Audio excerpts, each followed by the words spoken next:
Hello students, welcome to our Vidyalakshmi School YouTube channel. I am Suresh, physics teacher in this reputed institution. As physics teacher, I graduated at Muthurangam Government Arts College in Vellore. I did my PG at Uris College in Vellore. I am working in this Sri Vidyalakshmi Matriculation Higher Secondary School as physics teacher for around 10 years. We are happy to launch this series of program. We want the students community to learn concepts in an easy way. Our management is working hard to enable the students in this locality, not only in this locality, for all the students to reach the concepts better. We hope you understand these concepts better, and please subscribe if you are happy with this teaching. Thank you. Hello students, now we are going to recall some concepts on the chapter electrostatics. Electrostatics, it means that we are going to discuss about stationary charges. Electrostatics, statics means stationary, opposed to dynamics, isn't it? So we are going to discuss about stationary charges. First let us discuss Coulomb's law of electrostatics. Coulomb's law of electrostatics. Coulomb said there may be force of attraction or repulsion between charges. There may be force of attraction or repulsion between charges based on the nature of charges. If there are two charges, both are positive. If there are two charges, both are positive, obviously they are going to repel. If there are two charges, one is positive, another one is negative, they will attract each other. If there are two charges, both are negative, like charges, they will repel each other. Now let us discuss this case where this is first charge Q1, this is second charge Q2. Distance between these two charges is R, okay, where R12 cap is unit vector. Then force exerted on the second charge by the first charge will act along this direction. It means that the charge is trying to repel. According to this law, Coulomb's law, force exerted on charges, maybe attraction or repulsion, force of attraction or repulsion is directly proportional to product of the charges, that is Q1 into Q2. And there are two charges. The force of attraction or repulsion between the charges is directly proportional to product of the charges, Q1 into Q2. And it is inversely proportional to square of the distance between the two charges. It is inversely proportional to square of the distance between these two charges, where R is the distance between the two charges.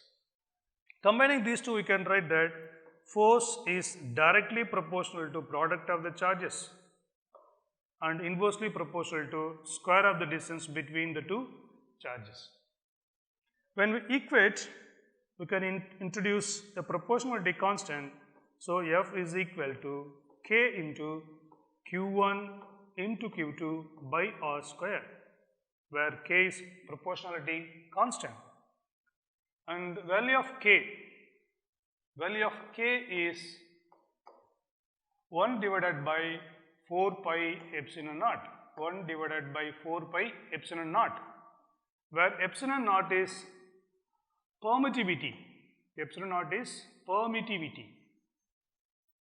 Epsilon naught is permittivity, that is allowing nature of the medium, how much the medium allows the electric field to pass through, that is allowing nature of the medium, that is epsilon naught.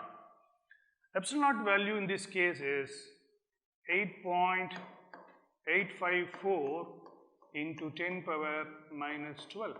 This is epsilon naught value. If this value is substituted here, then constant of proportionality K will get, that's equal to 1 divided by 4 pi epsilon naught, that will be equal to 9 into 10 power 9, 9 into 10 power 9.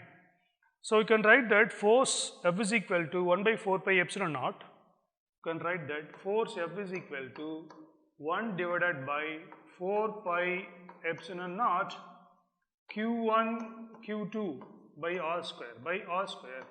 To represent this in vector form, where force is a vector quantity, F vector equal to 1 by 4 pi epsilon naught q1 q2 r square, that is the distance. Then we have to introduce here r12 cap. R12 cap is the unit vector here. R12 cap is a unit vector. Okay. This epsilon naught is permittivity. Epsilon naught is permittivity. In case if the same two charges is placed in some other medium, instead of air or vacuum, then we can write that force experienced by the charges in another medium, whereas this one is force experienced by the charges in air or vacuum, that's free space. That's equal to 1 divided by 4 pi epsilon, 1 divided by 4 pi epsilon, where epsilon is the another medium, permittivity of another medium. Q1, Q2 by r square, and here we get R12 cap, This is in another medium, And it is observed that relative permittivity epsilon r equal to epsilon by epsilon naught, and also it is observed that epsilon is always greater than epsilon naught, This is here when these two charges are kept in air or vacuum, then force of attraction or repulsion between the two charges is 1 by 4 pi epsilon naught q1 q2 by r square r12 cap. Okay, in air or vacuum epsilon naught. If the same charges are kept in some other medium, then the force experienced by the same charges, when the separation between the charges is the same, that is force is F suffix m, then 1 by 4 pi epsilon, That is the only difference. Here epsilon naught, here epsilon, and they are in different medium. It is observed that epsilon is always greater than epsilon naught. So obviously, force experienced by the charges in a different medium will be less than force experienced by the charges in air or vacuum. Okay. So this is about Coulomb's law of electrostatics. If the charges are like charges, there will be force of repulsion. If the charges are unlike charges, then there will be force of attraction. Now we can write that force exerted on the second charge by the first charge. Force exerted, that is F21 vector. Force exerted on the second charge by the first charge, that's equal to 1 divided by 4 pi epsilon naught, q1 q2 by r square of the distance, and r12 cap, it's unit vector acting in that direction. Similarly, at the same time, the charge q2 is also going to exert some force on q1. This is force exerted on the second charge by the first charge. At the same time, charge q2 will exert some force on charge q1. Being like charges, that force will be acting along this direction. Okay, this is force exerted on the first charge by the second charge. So that can be written as force exerted on the first charge by the second charge is equal to 1 divided by 4 pi epsilon naught q1 q2 by r square r21 cap. Distance along this direction, unit vector distance along the opposite direction. This is r12 cap, this is r21 cap. This is r12 cap, that is force exerted on the second charge by the first charge. That is, rest of the things are same. R12 cap, here R21 cap, This can be written as minus R12 cap. If you change the direction, then minus sign to be introduced. So we can understand that force exerted force exerted on the second charge by the first charge is equal to, see the magnitude is the same, only direction changes. R21 is here. This can be written as minus of R12 cap. So we can write that force exerted on the second charge by the first charge is equal to force exerted on the first charge by the second charge, but it will be in opposite direction. When there are two charges, they are like charges, and the magnitude is also the same, there will be force of repulsion. Force exerted on the second charge by the first charge will be equal to force exerted on the first charge by the second charge, but it will be in opposite direction. So in this case, we can say that Coulomb's law of electrostatics obeys Newton's third law. We can say that actually we are discussing about Coulomb's law. If you just compare this, we can relate this to Newton's third law, okay, where Newton's third law says that every action has equal and opposite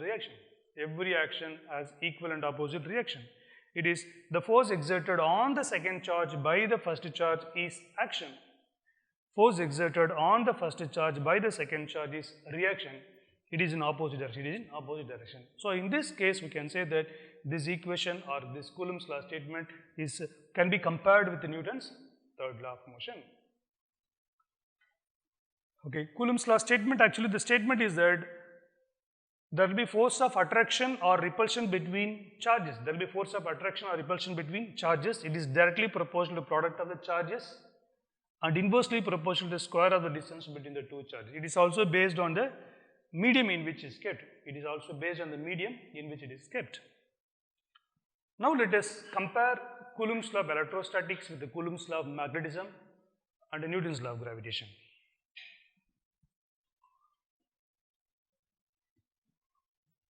Now we are going to compare Coulomb's law of electrostatics with the Coulomb's law of magnetism, and also we are going to compare with Newton's law of gravitation.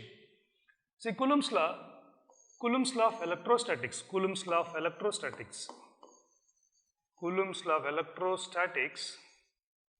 it says that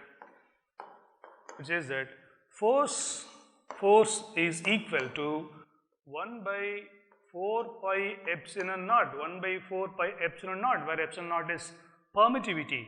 1 by 4 pi epsilon naught, Q1, Q2 by R square, Q1, Q2 by R square. Okay, where we already discussed that epsilon naught is equal to 8.854 into 10 power minus 12, and 1 by 4 pi epsilon naught value, if you substitute value of epsilon naught here, we are going to get 9 into 10 power 9.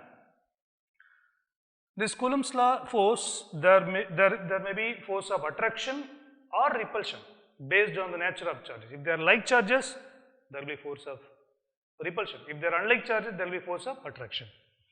In case of Coulomb's law of magnetism,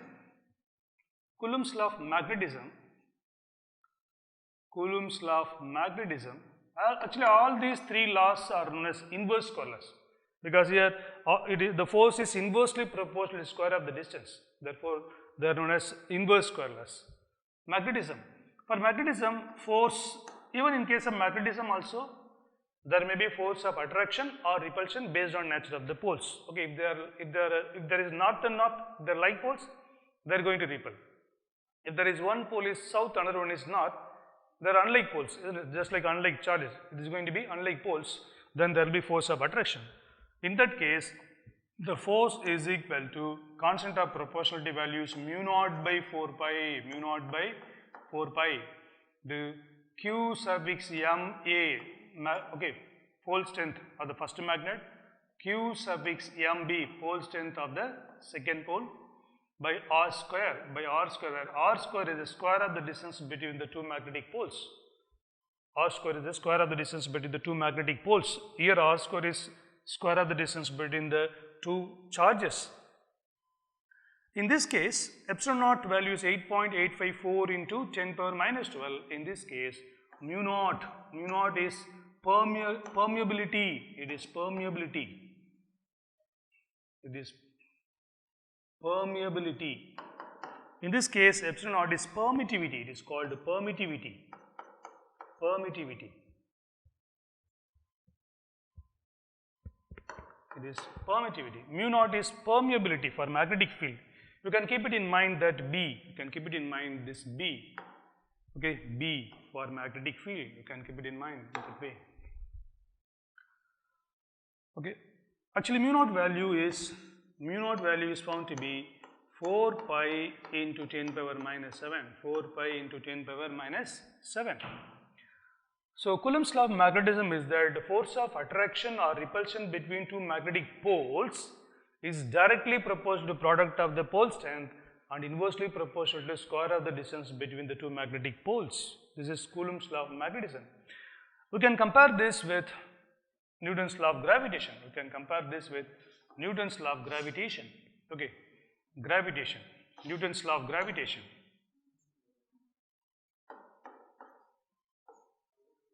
Newton's law of gravitation, here force is directly proportional to product of the masses and inversely proportional to square of the distance between the masses.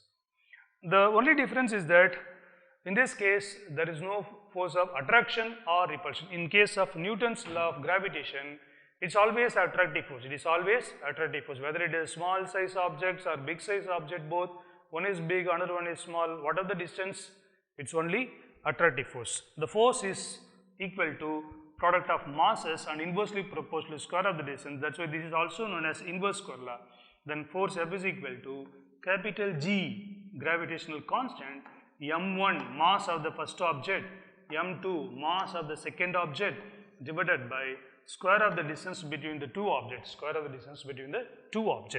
This all the three laws are known as inverse square laws. If you draw a graph, we are going to get graph like this. If you draw a graph, we are going to get graph like this. Okay, with respect to r distance, force. Okay, as square of the distance, as distance increases, force decreases. It's inversely proportional. So we will get a graph like this. It goes on like this. Inversely proportional. As distance increases, force decreases. All these three laws are known as inverse square laws. Newton's law of gravitation says that the force of attraction between objects is directly proportional to product of the masses m1 into m2 and inversely proportional to the square of the distance between the objects or masses. The proportionality constant is capital G, where capital G is gravitational constant. And capital G value, the gravitational constant value G is equal to 6.626 into 10 power minus 11. In this case of Coulomb's law of electrostatics, epsilon naught value is 8.854 into 10 power minus 12. In case of Coulomb's law of magnetism, mu naught, permeability, its value is 4 pi into 10 power minus 7. In case of Newton's law of gravitation, capital G gravitational constant, its value 6.626 into 10 power minus 11. The unit for these constants we can easily identify just by rearranging the equations. For example, for epsilon naught, if you want to get the equation unit for epsilon naught, just bring epsilon naught here and bring rest of the things here. If you just rearrange, if you want to get unit for epsilon naught, we will get that. You see that, bring epsilon naught here, okay, take force here to the denominator. So what we have Q1, Q2, unit of charge is Coulomb, okay, so Coulomb square, therefore it is going to be Coulomb square. And what we have in the denominator, we have force, unit of force is Newton, therefore n power minus 1. R square of the distance, unit of distance is meter, therefore m power minus 2. So like this we can find out the unit just by rearranging the equations. This is Coulomb's law of electrostatics, this is Coulomb's law of magnetism, this is Newton's law of gravitation, okay.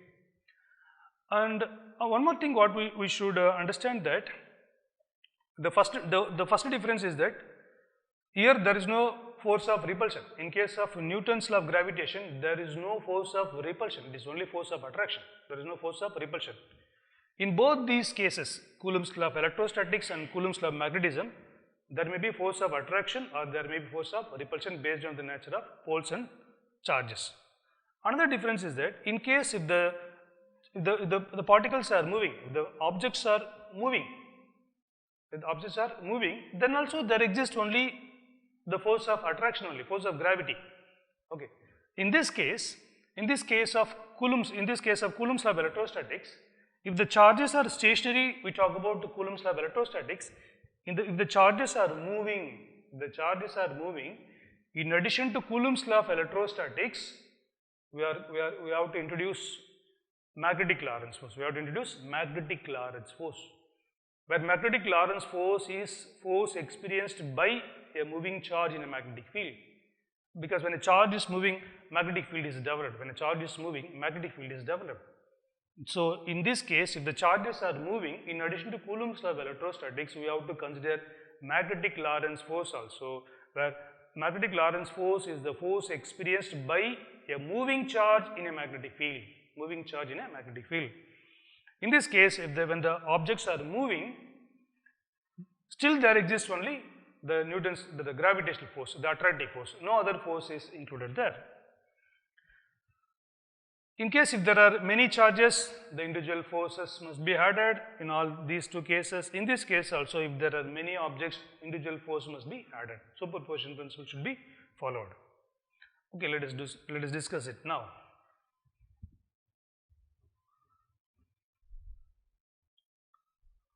You just see that electric field superposition. Okay. Now we are going to calculate electric field at the point P, where there is charge, especially unit positive charge, is there. At the point P, there is unit positive charge is there. Okay. The unit positive charge is experiencing force due to this. So there will be some electric field. What is electric field? Electric field is force experienced by the charge. Electric field at a point is nothing but force experienced by charge kept at that point. Generally, we take unit positive charge there. Okay. As force is vector quantity, electric field is also a vector quantity. From this equation, unit of electric field is, unit for force is unit for electric field. Okay. Unit for force is Newton, and unit for charge is Coulomb, therefore Newton per Coulomb. So unit for electric field is Newton per Coulomb. There is one more unit for electric field. That is E is equal to, we have from this equation where E is equal to minus dV by dx. Electric field is nothing but negative potential gradient. From one particular charge, if you are moving away, dV by dx decreases. Okay, potential gradient decreases with respect to, that is the significance of negative sign. Okay, the change in potential decreases with respect to minus. E is equal to minus dV by dx. From that equation, there is another unit for electric field. That is dV. dV is nothing but change in electric potential. Unit for electric potential is voltage. Therefore, voltage. Okay. And dx is nothing but distance. Unit for distance is meter. Therefore, volt per meter is one unit for electric field. Newton per Coulomb is also another unit for electric field. You just imagine at the point P there is a charge, that is unit positive charge is there. It is experiencing electric field. Due to this plus Q. First, let us calculate force between these two charges. Okay, applying Coulomb's law of electrostatics, we have force is equal to 1 divided by 4 pi epsilon naught, Q1 Q2 by R square, to represent in vector form, you take this distance, that is, you have r1p here, take it as r1p cap, r1p cap unit vector along the distance direction. So this is the force between these two charges. This is the force between q1 and the charge, unit positive charge kept there. Electric field at that point. What is electric field? Electric field is force experienced by the charge which is kept at a distance r1p. So electric field is force experienced by the charge, then you take that this is equal to 1 divided by 4 pi epsilon naught q1. q1 is the charge which is here. That will be q1. q1. What is q2? q2 is unit positive charge. q2 is unit positive, so its value is 1, isn't it? So q2 is 1 divided by r square. Actually, we have E is equal to F by Q, that is also 1 then, isn't it? Because E is equal to F by Q, because E is equal to F by Q, force experienced by the charge kept there. So Q2 here, that is also 1. In the denominator also we should get Q, which is Q2, that is also 1, that is also 1. Then distance is again we can write R1P. Distance you can write R1P cap, R1P cap. Electric field is also a vector quantity, it has direction. It has direction. Electric field is also a vector quantity. This is electric field at the point P experienced by unit positive charge due to charge Q1, due to charge Q1. If there are many charges, Q2 is there, Q3 is there are many charges. In that case, we have to add all the electric fields there. Then total electric field experienced by the charge, unit positive charge kept at the point P, total electric field experienced by the charge kept at the point P is equal to, we have to electric field due to the charge Q1, electric field due to the charge Q1, okay, plus electric field due to the charge Q2, plus electric field due to the charge Q3, plus etc. electric field due to n number of charges, that's equal to, we can write that, just we have to add all this, then you get 1 divided by 4 pi epsilon naught, we have Q1 divided by R square, Q1 divided by R square, R1 cap, okay, plus 1 divided by 4 pi epsilon naught, 1 divided by 4 pi epsilon naught, Q2 divided by R2p, distance from second charge, R2p cap, actually R square. Okay, R square here. Q2 divided by R square, R2 square, the distance R2p, and R2p cap here, R2p cap. Okay. Then the total is equal to, we can write that 1 divided by 4 pi epsilon naught, 1 divided by 4 pi epsilon naught, sigma I is equal to 1 to n, sigma I is equal to 1 to n, we have q sub x I divided by, what we have here, distance of the all the charge, isn't it? So you can write that qi sub xp square, and here you can write qi sub xp cap, This is electric field experienced by the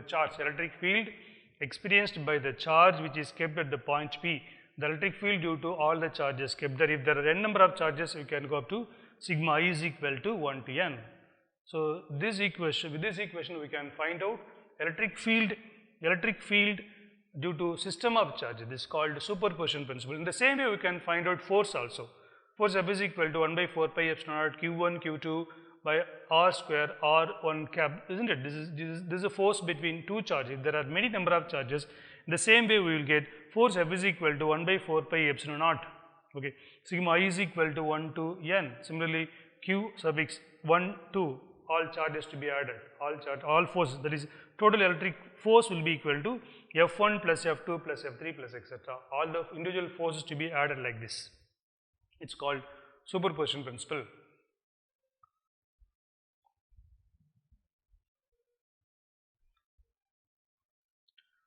So in electric field there will be force lines.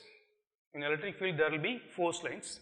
If you take only one positive, single positive charge, isolated positive charge, if you are considering isolated positive charge, the force lines originate from the positive charge and goes in all directions. In case of single positive charge, isolated positive charge, force lines will go in all directions. If you just look at this, in case of negative charge, the force lines ends, the force lines terminate at negative charge. So you can take the one of the properties, the first property you can take that force lines always start at positive charge and terminate at negative charge. You can take this way that the first point is that force lines starts at positive charge. Force line starts at positive charge and it goes to negative charge. It goes to negative charge. It ends at negative charge, terminates at negative charge. And from this what we understand that force lines, they never intersect. Force lines, they never intersect. Force lines, they never intersect. Force lines, they never intersect. Okay. Force line, they never intersect. They don't cross. They don't cross. One force line will not go like this. One force line will not intersect like this. Force lines, they will never intersect. And third point, what we can understand that a tangent gives direction of electric field at that point. Tangent gives direction of electric field at that point. If you draw a tangent at this point, if you draw tangent at this point, tangent, okay, which would have contact at only one point, isn't it? If you draw tangent at this point, this is the direction of electric field at this point. And if I am drawing tangent at this point, this is tangent, so this will be the direction of electric field at that point. You just observe that direction of electric field will be continuously changing. Direction of electric field will be continuously changing. Force line starts at positive charge and terminates at negative charge. If you are drawing tangent on the electric force line, at that point the tangent gives direction of electric field. You just look at this here where negative charge is given to a plate and only unit positive charge is there, the force lines are like this. Okay. Force lines always start at positive charge and it ends at negative charge. This indicates that uniform electric field. This indicates uniform electric field. Next property you can write that in uniform electric field, force lines are parallel to each other. In uniform electric field, force lines are parallel to each other. In uniform electric field, force lines will be parallel to each other. In case if it is a non-uniform electric field, the force lines may be like this. They may not be parallel. They may not be parallel. This indicates this is non-uniform electric field. This is non-uniform electric field. In case of uniform electric field, force lines will be parallel to each other. Force lines starts at positive, terminates at negative. Force lines, they will never intersect. They will never intersect. Force lines will never intersect. Tangent drawn at any point gives direction of electric field at that point. In uniform electric field, force lines will be parallel to each other. It means that in non-uniform electric field, force lines will not be parallel to each other. So in this case, the flux will be equal. Flux will be number of lines per area will be equal in case of uniform electric field. Now let us discuss. Okay. Now in this case, electric field lines, how the flux changes with respect to distance and why the force lines don't cross. Let us discuss it now. See, in the first picture we have, you see that the positive charge is there and then force lines, according to the properties, see that the force line starts at positive charge and goes away from the positive, isn't it? You just imagine a small area close to the charge, okay, and another similar area, same size area just away from that, okay. From this positive charge, imagine this is at a distance r1. From the point charge, imagine that B is at a distance r sub x b. B is at a distance r sub x b. Imagine there is a charge. Positive charge is there. Imagine area like this. Imagine area like this at a distance r sub x a. The force lines crossing this area is more when compared with the force lines crossing at B.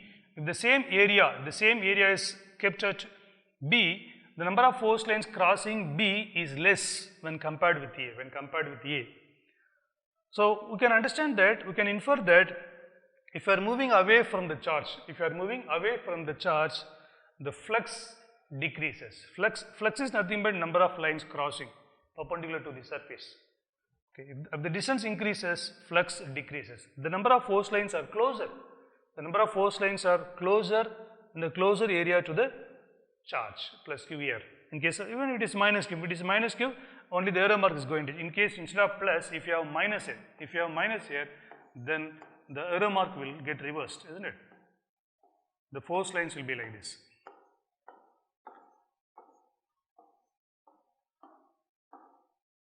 If you imagine one area very closer to this, more number of force lines are crossing that area. If I am imagining area just away from that, number of lines crossing that decreases. Okay, number of lines crossing that decreases. So the electric field is inversely proportional to distance. Electric field is inversely proportional to distance. In this picture, we understand that the force lines will never intersect. The force lines will never intersect. Force lines will not cross each other. Electric field, this is electric field lines, these two lines. The electric field lines will not cross each other, they will not intersect each other. It's because, in case you just imagine that if there is intersection, then there is one electric field acting along this direction, electric field vector is acting along this direction, there is another electric field vector acting along this direction. So if a charge is kept at this point of intersection, if a charge q, either plus or minus, whatever it is, if a charge q is kept there, the charge will experience some force. If a charge placed in electric field, it is going to experience some force, isn't it? E is equal to F by Q, E is equal to F by Q. The charge is going to experience some force. If there are two electric field lines in two different directions, the charge will experience force in two different directions. Then the charge will have to move in two different directions at the same time. Will have to move in two different directions at the same time, which is practically not possible. Then there is no possible that two electric lines crossing each other. Actually, these electric lines we can draw using a compass box. If you take in case of magnetic field, we can draw like this NS, and if you place a compass box like this, that will indicate arrow mark here. Okay, and the same compass box to be kept here, the arrow mark will get, okay, we have to keep the point here, then the arrow mark will go like this. The needle in the compass box, the pointer will indicate direction like this. Okay, then later we have to connect all these to get the force line. Actually, these are all imaginary lines. In case of electric field or in the magnetic field, these force lines are imaginary lines. In case of uniform electric field, the force lines will be parallel to each other. In case of non-uniform electric field, the force lines will not be parallel to each other. If you are imagining a surface here, imagine a small area here, okay, let us do it in a different color. Okay. If you are imagining a small area here, then we can see that the number of force lines crossing the area can be calculated. If the same is imagined somewhere here, you could see that the number of lines crossing the area differs. We can say that the flux in case of uniform electric field will be equal. Flux is number of lines crossing area perpendicular to the surface. In case of non-uniform electric field, flux differs. In case of non-uniform electric field, flux differs. That is, number of force lines crossing perpendicular to the surface varies in case of non-uniform electric field. In case of uniform electric field, force lines will be parallel to each other. Flux will be equal. Flux density will be equal.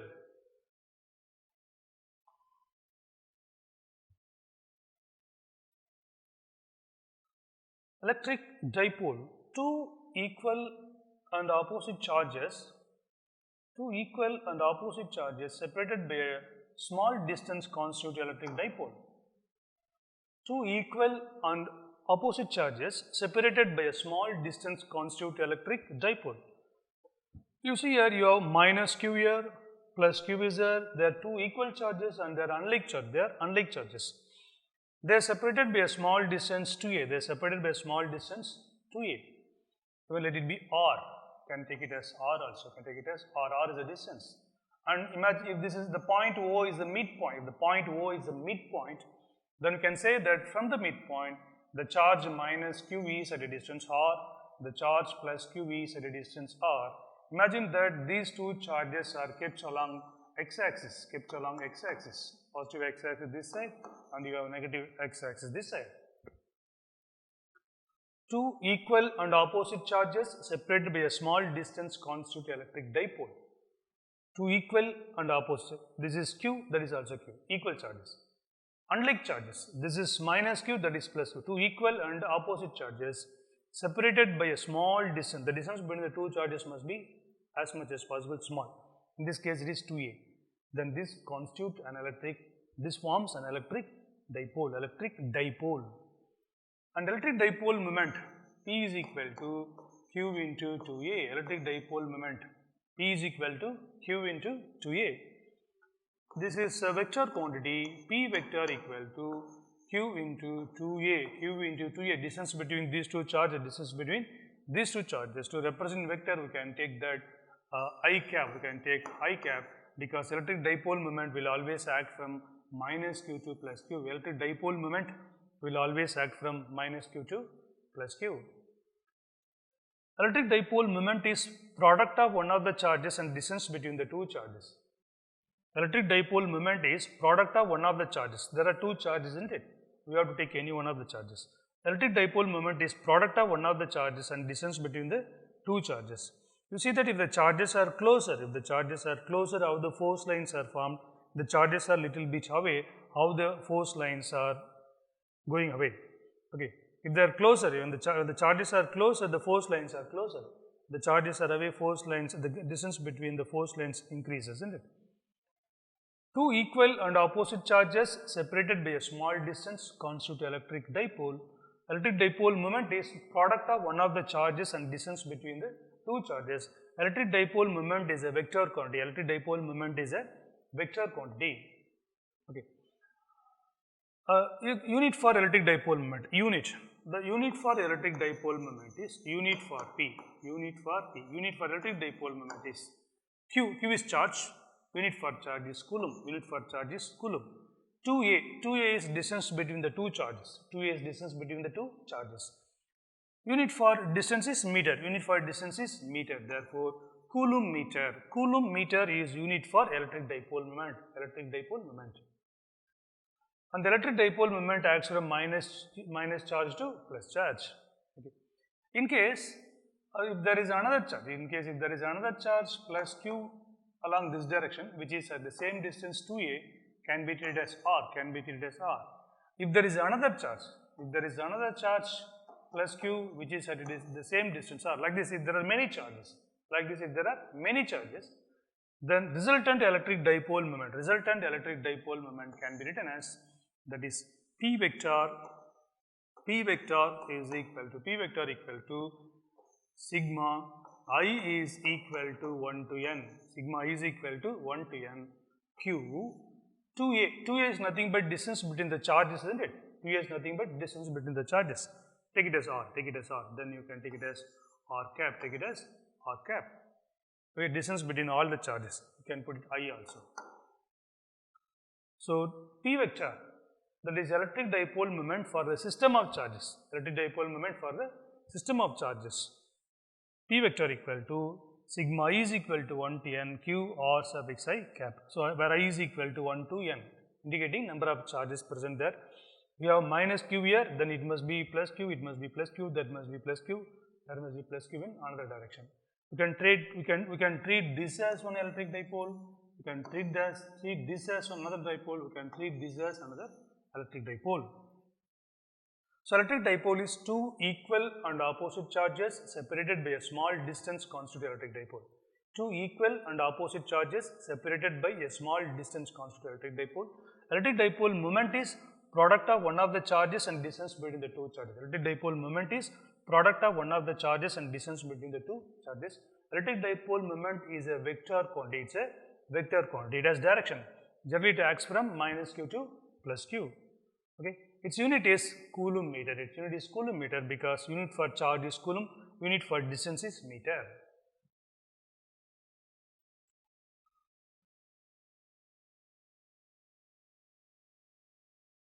This is about torque on electric dipole. Electric dipole is placed in uniform electric field. Electric dipole, two equal and opposite charges separated by a small distance. Electric dipole is two equal and opposite charges separated by a small distance. That is electric dipole. An electric dipole is kept in uniform electric field. Uniform electric field. See that the force lines are parallel to each other. The force lines are parallel to each other. It means that the electric field is uniform. The electric field is uniform.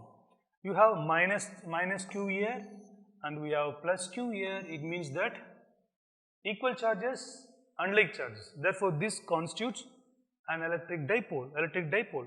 They are separated by a distance a from the midpoint. From the midpoint O, minus q is at a. From the midpoint O, plus q is also at a. Distance between these two charges. Distance between these two charges is 2a. Distance between these two charges is 2a. It is kept in the external electric field. You see that the arrow mark indicates that the electric field is acting along a minus x-axis to plus x-axis. Okay, so we can take that this side positive of the electric field is there, this side negative of the electric field is there. In electric dipole, you have minus q here, then there will be force of attraction. Then this force, you see that the arrow mark is along this direction. The force is acting along minus x-axis. Electric field equal to force experienced by charge. Electric field equal to force experienced by charge. Then force experienced by the charge here, force F is equal to EQ. Force F is equal to EQ. We have minus charge here. Therefore, force experienced by the charge which is kept at A is equal to minus EQ. Similarly, force experienced here. Okay, we have electric field is force experienced by charge. Electric field is force experienced by the charge. Force F is equal to EQ. Force F is equal to EQ. Here positive charge is there. You see that the positive charge is, it is experiencing force towards the negative side of the electric field. Here negative charge, it is experiencing force towards positive of the electric field, because being negative, this is going to be attracted along this direction. Being positive, that is going to be attracted by the direction. Coulomb's law of electrostatics. Okay, there will be force of attraction or repulsion between two charges. Okay, here negative, this is positive, therefore force will be acting along minus x-axis. This is plus, that is minus, therefore force will be acting along positive x-axis. Okay, when the charge is there, it is experiencing a torque. It is experiencing a torque because electric dipole, we are considering it as a single system. A single system. It is experiencing force. It is experiencing equal force. QE. It is experiencing equal force. The two forces are acting in opposite direction. At this point, it is along positive x-axis. At this point, it is along negative x-axis. Okay. So there is, in a single system, there are two forces, equal forces acting in opposite directions. Therefore, that is going to create a torque there. The torque will be created there. Torque is a twisting force, isn't it? Torque is a twisting force. Torque is equal to one of the forces into perpendicular distance. Torque is equal to one of the forces into perpendicular distance. Moment of force. Moment of force, when there is a fixed point and something is rotated, we can say there is moment of force. When there are two forces acting, on a single object, we can say torque is acting there. We can say torque is acting there. For moment of force and the torque, we have same formula. Moment of force, force into distance. Torque, force into perpendicular distance. Okay. For both moment of force and torque, unit is the same. Okay. In case of torque, force into perpendicular distance. What is the unit for force? Unit for force is Newton. Unit for force is Newton. Then Newton, and distance for unit for distance is meter. Therefore, Newton meter is the unit for torque. For moment of force also, we have same unit. One of the forces, what is one of the forces here? We can take either QE here or Q here. We can take any one of the forces. We take QE. Okay. Perpendicular distance. Perpendicular distance is 2a sin theta. This is this theta. The electric dipole is inclined by an angle theta. See, in this case, the electric field is acting along this direction, x-axis. Electric field is acting along this direction, x-axis. This electric dipole is inclined by an angle theta with respect to x-axis. There is an angle theta. Okay. Then this is theta. Then this is opposite side. You take A, B. Let us consider this point as C. So BC is opposite side. BC is opposite side. For this right angle triangle, BC is opposite side. At the same time, BC is the perpendicular distance between these two forces. Okay, you see that the force is acting along this direction here. Here the force is acting along this direction. Then you see that this is the perpendicular distance. This is perpendicular distance between these two forces. So perpendicular distance is 2a sin theta. Perpendicular distance is 2a sin theta. 2a sin theta. That you get from here, that is sin theta is equal to trigonometry formula. Sin theta is equal to opposite side by hypotenuse. Opposite side by hypotenuse. Opposite side. Here opposite side is BC. Opposite side is BC. Opposite side is BC. Okay. And hypotenuse. Hypotenuse is 2a. Hypotenuse is 2a. Hypotenuse, this is AC, that is AB. AB is the hypotenuse, and sin theta is equal to BC. That is BC, perpendicular distance by AB. AB is 2a. AB is 2a. And from this we can write that BC, that is a perpendicular distance, BC is equal to 2a sin theta. 2a sin theta. That BC is substituted here, that is perpendicular distance, BC value is substituted here, that is 2a sin theta. And electric dipole moment, P is equal to Q into 2a. P is equal to Q into 2a. Electric dipole moment is product of one of the charges and distance between the two charges. Okay, two equal and opposite charges constitute an electric dipole. Okay, the distance between the two charges and the one of the charges. Okay, product of one of the charges and distance between the two charges gives electric dipole moment P. That value we can substitute here, that value to be substituted, then we get torque tau is equal to Q into 2a is P, that is, we can write that this is PE sin theta, PE sin theta, PE sin theta. Torque tau, it's a vector quantity. Torque, it has specific direction. Torque is equal to, you can write that P vector cross E vector, P vector cross E vector, it's a vector quantity,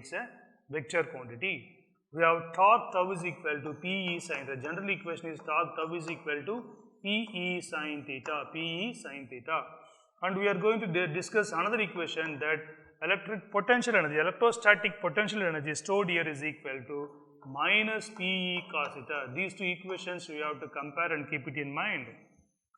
Torque tau is equal to PE sin theta. Okay, electrostatic potential energy stored here while rotating the electric dipole U is equal to minus PE cos theta. Torque tau is equal to PE sin theta. Electrostatic potential energy U is equal to minus PE cos theta. These two equations you should keep it in mind. Okay. And you see this point, that torque is into the paper. Okay, torque is into the paper. When you discuss about electric field or magnetic field or torque, we can discuss this, whether in which direction it is acting. You see that the cross, generally if the cross indicates that the force is acting along this direction. You just imagine this is an arrow. The tip indicates the edge of the arrow. Okay, when the arrow is like this, bow, you just recall bow and arrow. Just recall this bow and arrow. Okay, it's like that, isn't it? Arrow. At this point, at the back side, it will be like this, isn't it? If the bow and arrow, if the arrow is going towards the board, we are going to see the back side. Okay, the back side will be like this. In case if the arrow is coming out of the board, we can see the tip. Then we will see only the dot. In case if there is dot, it means that the torque is acting outwards. Or electric field is acting outwards, or magnetic field is acting outwards. In case the cross is there, it means that the torque or the magnetic field, it is acting inwards. Perpendicular to the board. Okay. Torque is into the paper. Now, actually, this is calculated applying corkscrew rule. It is calculated applying corkscrew rule.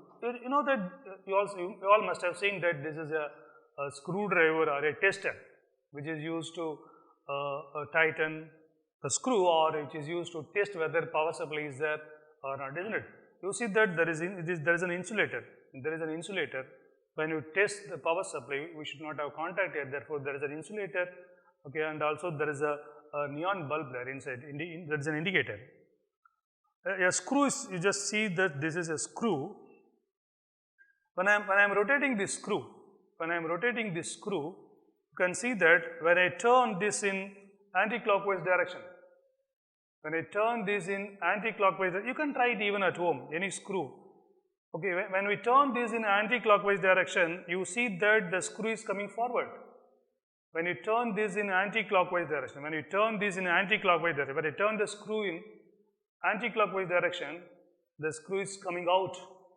Okay, out. Okay, when I turn this in anti-clockwise direction. Okay, when this is rotated in clockwise direction, when the screwdriver is rotated in clockwise direction, when this is rotated in clockwise direction like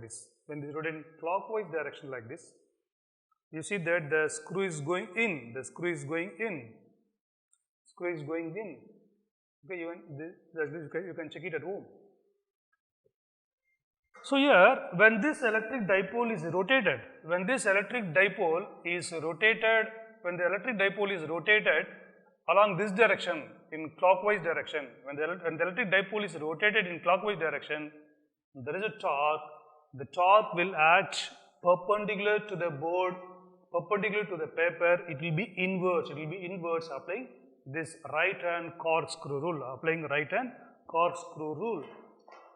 And here we have P sin theta. We have here. If theta is equal to 0,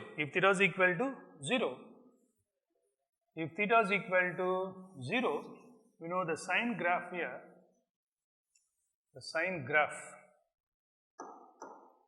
Note that the sine graph goes like this. This is sine graph. 0, we will have plus 1 here, we have minus 1 here. This is 90 degree, this is 180 degree, this is 270 degree, and we have 360 degree, which is equal to 2 pi. Okay, we have torque tau is equal to Pe sin theta. If theta is equal to 0, you see that if theta is equal to 0, it means that the electric dipole is aligned parallel to the external electric field. Theta is equal to 0. The electric dipole is aligned parallel to the external electric field. Okay. Then in that case, theta is equal to 0. If theta is equal to 0, see that sine 0 is 0. Then torque becomes 0. When the electric dipole is aligned parallel, theta is equal to 0, sine theta is equal to 0, sine 0, that is equal to 0. Therefore, the torque, there will be no torque. If theta is 90, if theta is equal to 90 degree, it means that the electric dipole is perpendicular. It is perpendicular to the external electric field. Sine 90 is 1. Then we get torque tau is equal to P. So when the electric dipole is aligned parallel, it will not experience any torque. When electric dipole is kept in uniform electric field, it is experiencing torque. In case if it is in non-uniform electric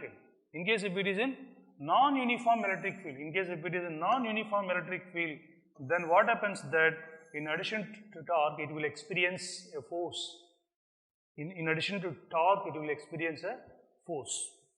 If an electric dipole is in uniform electric field, it will experience only torque.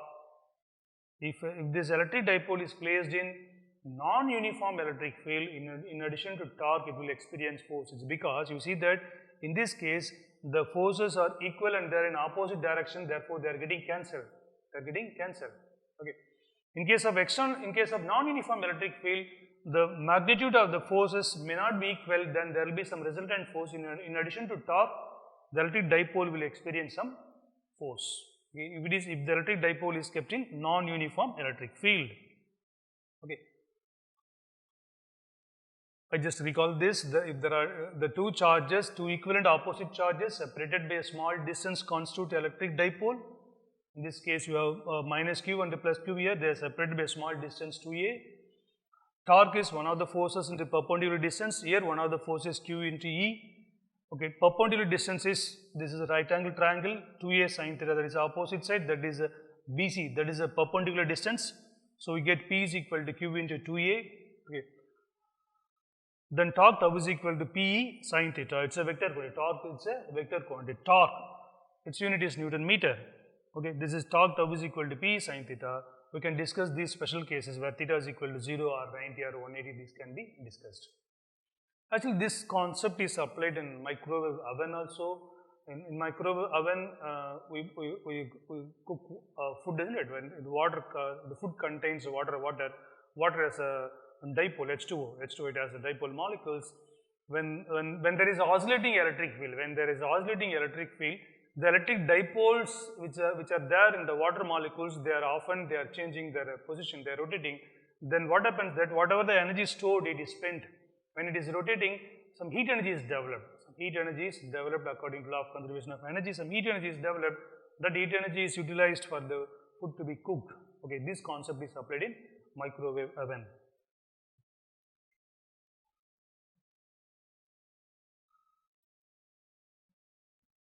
This is electric potential energy in an electric dipole. Electric potential energy in an electric dipole. Okay. The electric dipole, which is a minus q and a plus q, equal charges, they are kept at a distance 2a. They are kept at a distance 2a. The distance between these two charges, it is 2a. It is 2a. Okay. Electric potential. Actually, what is done here? In the previous case, we calculated torque. Now we are going to calculate work done in rotating the electric dipole. This indicates that the force lines are parallel to each other. The force lines are parallel to each other. This indicates that this is uniform electric field. This is uniform electric field. Electric dipole minus q plus q, two equal and opposite charges separated by a small distance constitute electric dipole. This electric dipole is kept in uniform electric field. Okay, imagine now it is, now the angle between the electric field, angle between electric field and the electric dipole is theta 1. Imagine now it is theta 1. Imagine now it is theta 1. Imagine now it is theta 1. Electric dipole is like this. Okay, I want to rotate the electric dipole. Keeping this point fixed.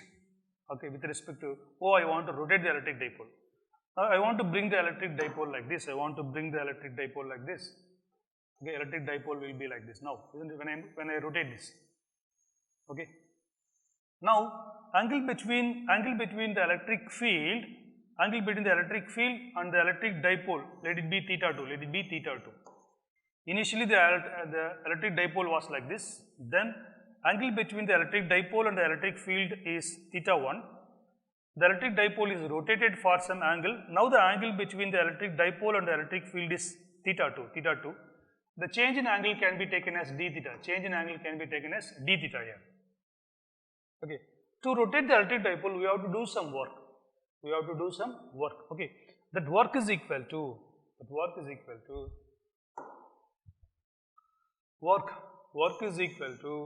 force. What is the force? It is the force to be given is torque. The two external torque which is equal to the existing torque due to electric field. We have to give external torque. Work is equal to force into distance. Here it is a torque is the force acting here. Distance, here we are not moving the electric dipole, we are rotating, therefore it is angular displacement. Okay, theta is angular displacement. So omega is equal to integral theta 1 to theta 2. Initially the angle was theta 1, after rotating the angle was theta 2, therefore initial angle is theta 1 to theta 2, torque tau into d theta, work is equal to force into distance, force into distance. Okay, torque tau into d theta. Then work done here is equal to integral theta 1 to theta 2, theta 1 to theta 2 tau. Torque tau is equal to Pe sin theta. We discussed this equation in the previous topic. Torque tau is equal to P sin theta d theta. That is equal to Pe. P is electric dipole moment. E is electric field there. Integral theta 1 to theta 2, theta 1 to theta 2 sin theta d theta. Integral sin theta is minus cos theta. Integral sin theta is minus cos theta. Then we can write that the work done is equal to Pe, electric dipole moment, E is electric field. Integral sin theta is minus cos theta. Then you have minus cos theta. We have to substitute the limits. Theta 1 to theta 2. That's equal to Pe can be written as minus cos theta 2. When we substitute the values, always we have to substitute the upper limit first. Lower limit value must be subtracted in it. So minus cos theta minus, already have minus here, then minus of minus plus cos theta 1. Okay. Always we have to substitute the upper limit value first, lower limit value must be subtracted. That is the rule. Okay. Then we have minus cos theta 2 minus of minus cos theta 1, therefore this becomes plus. This can be written as Pe cos theta 1 minus Pe cos theta 2 Okay, this is work done. This work done is stored as electrostatic potential. This work done is stored as electrostatic energy in this case. So you can write that U can be represented as U. U is the symbol used here for energy, electrostatic energy. Even for capacitor, energy stored in the capacitor also we use U. In case of inductor, energy stored in inductor. In case of capacitor, it is half CB square. In case of inductor, it is half L I naught square. In case of spring, U is equal to half kx square. U is equal to, here also energy, always unit for energy is joule. U is equal, not always, sometimes in case of atomic physics and nuclear physics it is electron volt. U is equal to, you can write that in case of theta 1 equal, here it is Pe cos theta 1, here it is Pe cos theta 1 minus Pe cos theta 2. Imagine theta 1 equal to 90 degree. Imagine theta 1 is equal to 90 degree. Cos graph. Now let us look at this cos graph. The cos graph goes like this. Cos graph is like this. 0 plus 1 minus 1 here. You have 90 degree here.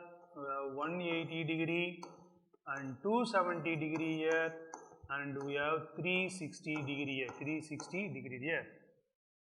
90, cos 90 is 0, where sin 90 is 1, cos 90 is 0. So when theta is equal to 90, means the electric dipole was like this, making an angle theta with the electric field, perpendicular to the electric field. In that case, theta is equal to 90, then cos 90 is 0, then this term goes off, then electric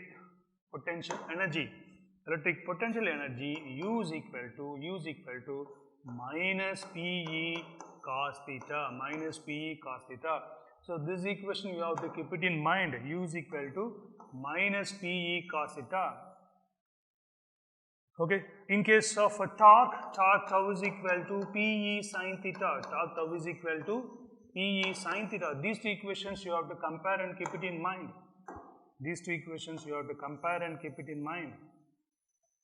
Torque tau is equal to P sin theta. Electrostatic energy is equal to minus Pe cos theta. If theta is equal to 0,